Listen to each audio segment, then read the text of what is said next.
Well, good afternoon, everybody. We are here today because a menace to our society was sentenced to prison due to the tireless work of those individuals that are standing behind me today.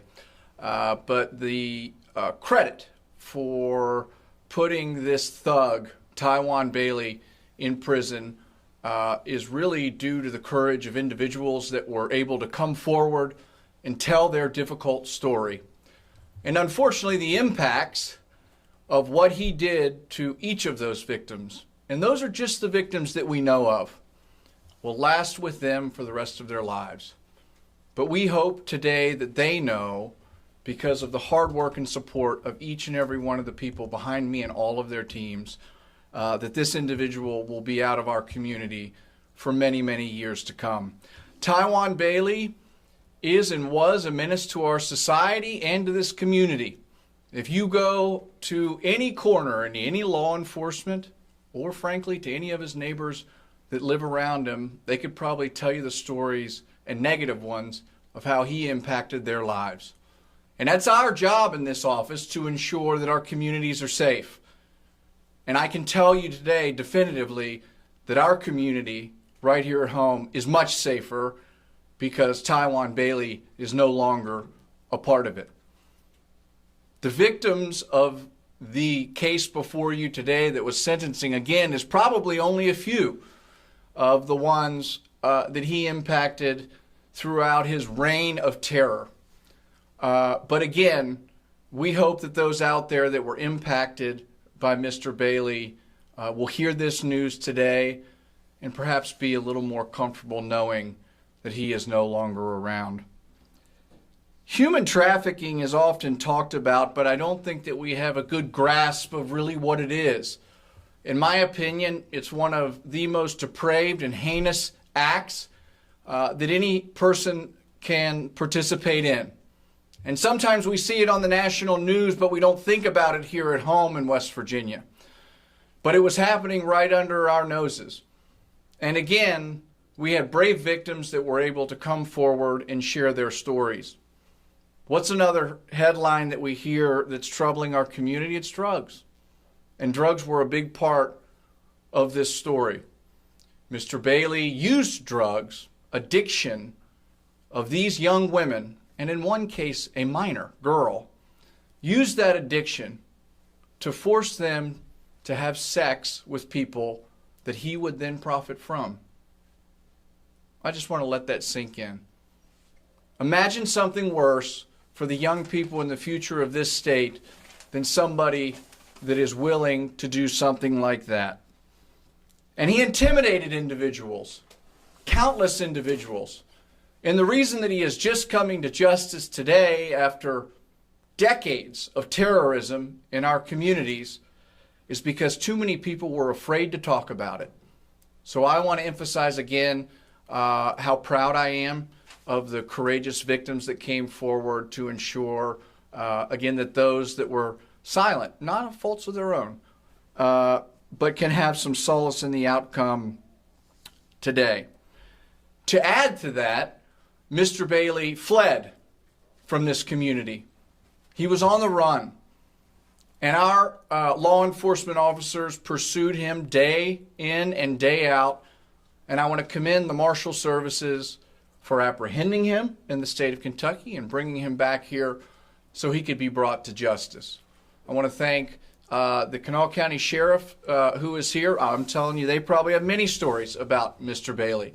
I want to commend Chief Dempsey for being here with the Charleston Police Department, who participated in the investigation. But I particularly and especially want to thank the folks from Homeland Security that were literally up day and night finding the evidence required to prove this individual's guilt. You know, it's not often in this office that we see a trial. But Mr. Bailey was so brazen and confident, probably because nobody ever stood up to him, that he thought he could win in trial. Well, I've got two attorneys up here, Jennifer Harold and Jennifer Gordon, who went right at him. And guess what? He lost, and they won. So I want to congratulate them and the many hours that they put in to ensuring that this happened today. You know, we come up here for these press conferences and sometimes celebrate wins. But I think it's a solemn day, to be clear. This office requested the court to institute life imprisonment. That wasn't far-fetched.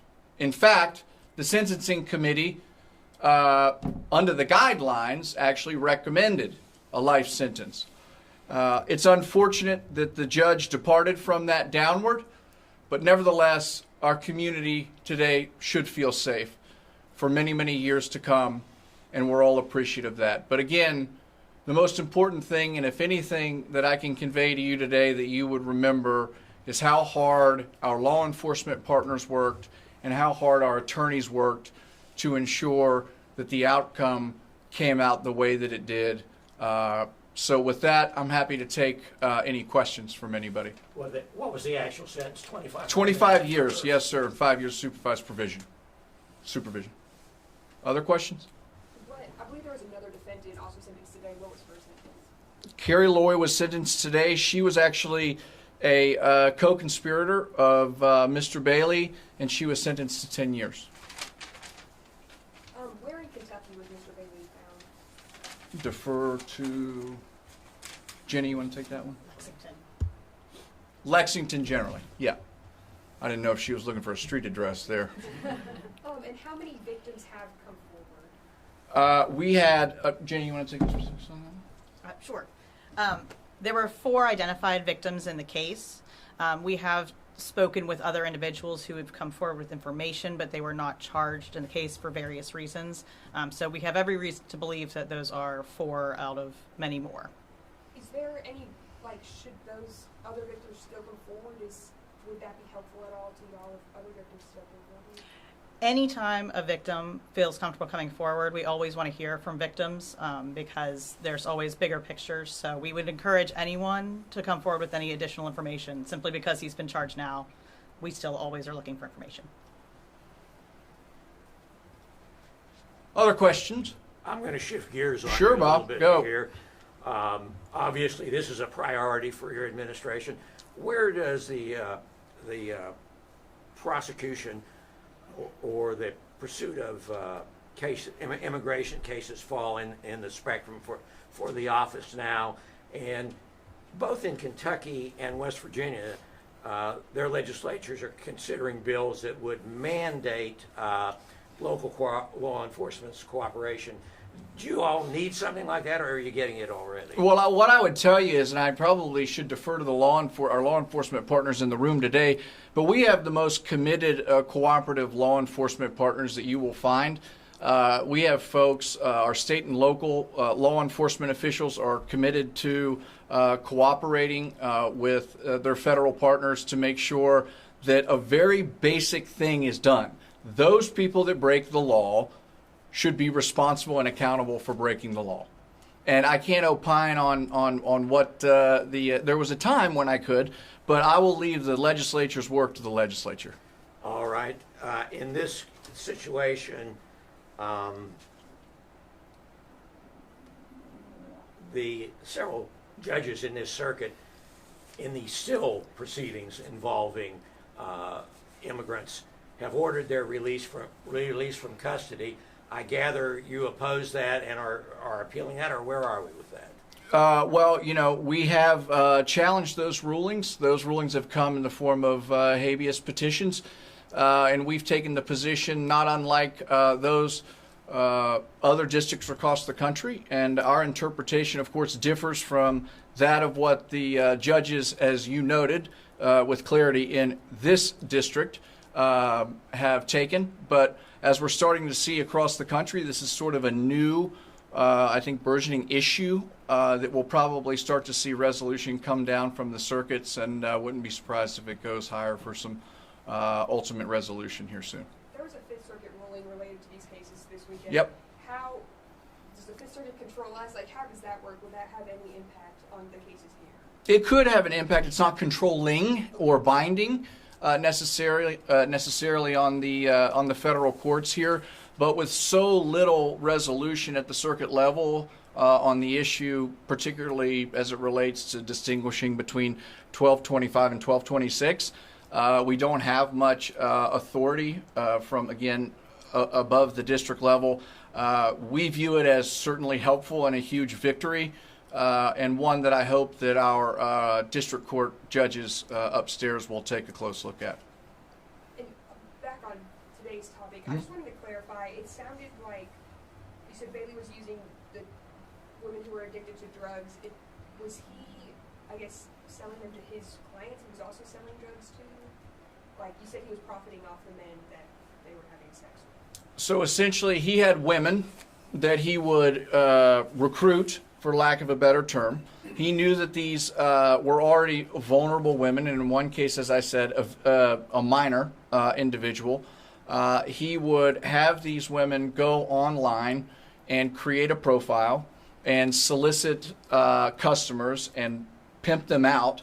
I hate to even use that term because he actually considered him a pimp, and I don't want to give him a name that he might even like. I think he's more of a thug. But and he would arrange, as they called it, a play. Am I right here?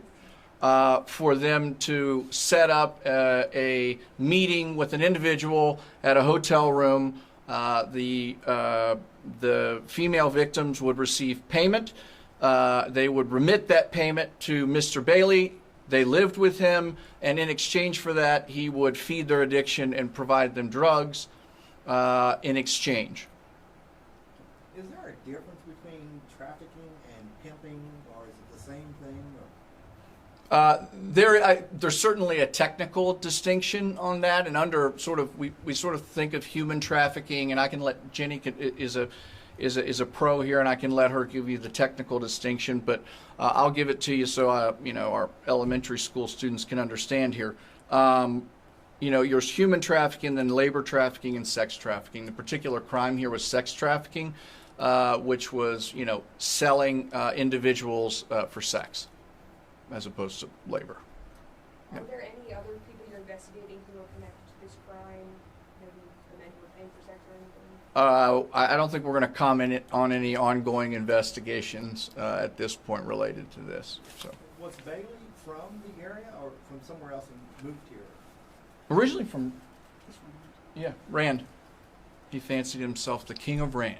And he lived in Rand at the time these incidents occurred. Correct, in a trailer with these individuals as they rotated through, including Mrs. Roy, excuse me. You mentioned you've been doing several crimes for a very long time, it sounds like. How long had this specific crime been going on? This case involved victims between the fall of 2023 and mid-2024. And is there an age range? Like the youngest, without saying the name or anything, to the oldest? Or? One was a juvenile, right? 17, the others from early 20s. Yeah. I refer to them as kids, quite frankly, but in a technical sense, 17 into mid-20s. Any other questions? Well, again, I want to thank you all again for being here today. I want to thank the victims for their courage. I want to thank our attorneys for their really hard work. This is a huge case for them, and almost a once in a lifetime when you can get something this big. And of course, our law enforcement for what you all do every single day. Thank you so much, and we will continue to do that. Thank you very much. Anybody else? Thank you now, but good job.